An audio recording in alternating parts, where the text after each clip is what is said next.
श्री शिवाय नमस्तुभ्य मित्रों, जय महाकाल, हर हर महादेव। तो मित्रों, कैसे हैं आप सब? आशा करते हैं आप सब लोग बहुत अच्छे होंगे। मित्रों, हम सबको पता है कि आज है 25 मई और आज है मासिक शिवरात्रि का बहुत ही प्यारा सा दिन आ गया है। यानी कि महादेव जी को खुश करने का, उन्हें प्रसन्न करने का, साथ ही उनका आशीर्वाद लेने का दिन आ गया है मित्रों। तो आज के दिन जो ये 7 धतूरे वाला विशेष उपाय है, इसे करने से आपकी बड़ी से बड़ी बीमारी समाप्त हो जाती है और आप पहले जैसे स्वस्थ हो जाते हैं। तो मित्रों, आप सभी लोग मेरे साथ वीडियो में लास्ट तक बने रहिएगा और जानेंगे अपने आज के करने वाले 3 महा उपायों की। तो चलिए मित्रों, पहले उपाय की बात कर लेते हैं, जो कि पहला ही भी उपाय है बीमारी को दूर करने वाला उपाय। जैसा कि मैंने आप सभी को पहले ही बताया कि यह उपाय आप लोग 7 धतूरे से करेंगे, जो कि बहुत ही विशेष है। अब इसके लिए आप सभी लोगों को धतूरा लेना है सिंपल सा, लेकिन 7 लेना है गिनती में। अब सातों को चढ़ाना कैसा है, उसका क्रम क्या है, इसे बहुत ध्यान से सुनिएगा और उसी तरीके से करेंगे, तभी आपके घर की जो भी बीमारी है वह समाप्त हो जाएगी।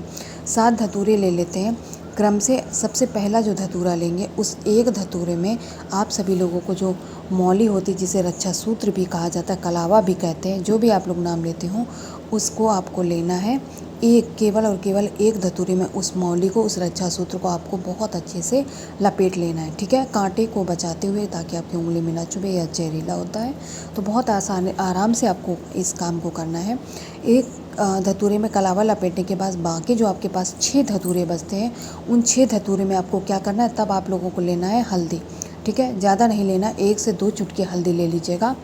और आपको इन 6 धतूरों को हल्दी से आपको कलर कर लेना है, ठीक है, यानी उसमें अच्छे से आपको हल्दी लगा लेना है। इसके बाद इन 7 धतूरों को लेकर के मित्रों, आप सभी लोग अपने इष्ट, अपने आराध्य देवादिदेव महादेव भगवान शंकर की शिवलिंग के पास पहुंच जाएंगे।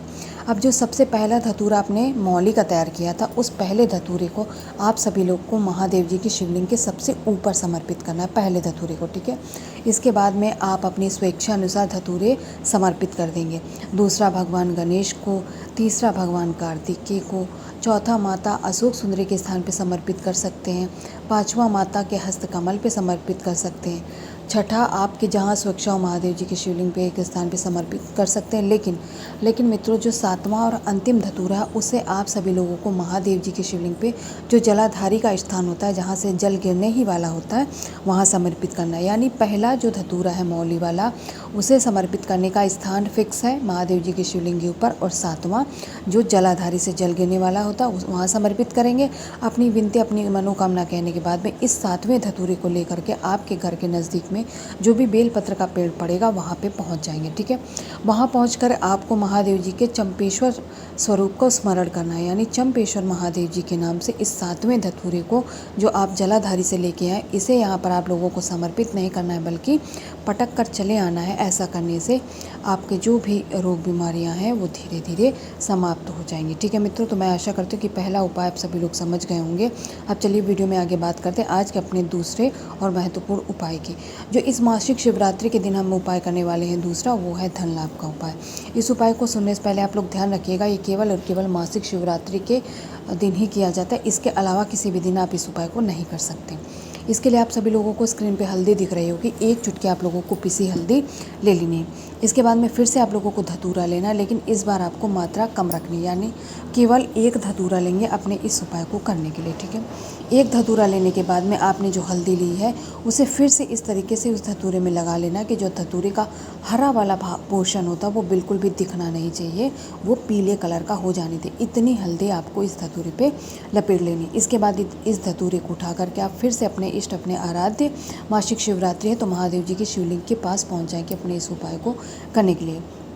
यहाँ पर पहुँच के आप इस धतूरे को महादेव जी की शिवलिंग के ऊपर समर्पित कर देंगे।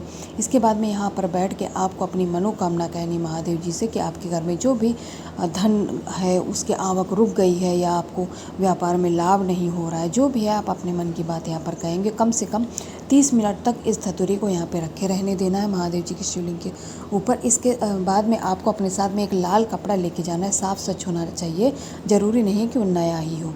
उस लाल कपड़े में जब 30 मिनट हो जाए, उसके बाद में आपको इस धतूरे को उठाना है, इस लाल कपड़े में रख करके इस कपड़े की आपको अच्छे से पोटली बना लेनी, ठीक है।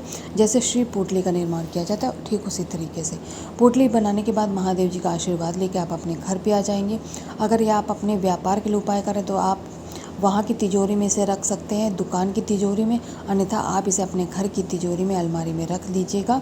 इतना करने के बाद में आपका यह उपाय पूर्ण हो जाएगा और महादेव जी का आशीर्वाद से आपके घर में जो धन की आवक रुक गई वो पहले जैसे अच्छी हो जाएगी। तो 2 उपायों की बात कर ली मित्रों। अब चलिए इस मासिक शिवरात्रि के दिन करने वाले तीसरे और अंतिम उपाय की बात कर लेते हैं। मित्रों, जो हम तीसरा और अंतिम उपाय करने वाले हैं वह घर के लड़ाई झगड़ों को समाप्त करने का उपाय है।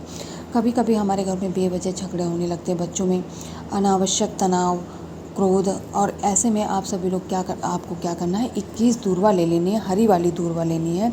आप बहुत आसानी से मिल जाती हैं दूर्वा आजकल, पार्क वगैरह में भी अब लोग अपनी सुविधा के लिए घर के गमलों में भी लगा लेते हैं। आप अपनी सुविधा अनुसार इसे ले आएंगे, 21 दूर्वा गिन करके लेंगे। इसके साथ ही तांबे के कलश में आप सभी लोगों को अपने घर का शुद्ध जल लेना है। मासिक शिवरात्रि का पर्व है तो आपको गंगा जल लेना अनिवार्य हो जाता है मित्रों। इसके बाद में जो आपने 21 दूर्वा ली है उसे इसी कलश के अंदर डाल देंगे। इसके बाद इस कलश को आपको उठाना है और आपके घर के पूरे कमरों में घूम जाना है। पूरे घर में आपको इस कलश को लेकर परिक्रमा करनी है। केवल बाथरूम को छोड़ करके सारे कमरों में आपको जाना है। घर का कोई भी कोना छूटना नहीं चाहिए, ठीक है मित्रों। इसके बाद में फिर इस कलश को लेकर के आप अपने इष्ट, अपने आराध्य भगवान शंकर की शिवलिंग के पास पहुंच जाएंगे मित्रों, ठीक है। यहाँ पर पहुंच करके आपको कुछ नहीं करना, इस जल को महादेव जी की शिवलिंग के ऊपर से समर्पित करना है। जल तो आप समर्पित करेंगे लेकिन नाम कौन सा लेने, अभी यह संशय बना हुआ है, ठीक है मित्रों। तो इस उपाय के लिए आप सभी लोगों को महादेव जी के अवधूत रूप यानी अवधूतेश्वर महादेव जी के नाम से इस कलश के जल को महादेव जी की शिवलिंग के ऊपर समर्पित करना है। जब आप जल समर्पित करेंगे वो बहता बहता महादेव जी की शिवलिंग से जैसे ही जलाधारी से नीचे गिरने लगेगा, थोड़ा सा जल आपको किसी पात्र में ले करके महादेव जी का आशीर्वाद लेकर उनसे अपनी मनोकामना, अपनी विनती कहने के बाद में इस शेष जल को लेकर के आप अपने घर पे आ जाएंगे। अपने घर पे आकर के आपको इस जल का छिड़काव मात्र अपने घर के संपूर्ण कोने पे कर देना है, यानी घर के प्रत्येक कोने पे आपको इस जल का छिड़काव कर देना है। इस छिड़काव करने से ही आपके घर की जो नकारात्मक ऊर्जा है वो बाहर निकल जाएगी और आपके घर का माहौल पहले जैसा शांत हो जाएगा। तो मित्रों, यहाँ पर हम लोगों ने 3 उपाय को बात कर ली जो आप इस मासिक शिवरात्रि के उपलक्ष्य में करने वाले हैं, और मैं आशा करती हूँ आप सभी लोगों को यह उपाय समझ आ गए होंगे। तो मित्रों, करिएगा ज़रूर। आप सभी के ऊपर महादेव जी का आशीर्वाद ऐसे ही बना रहे।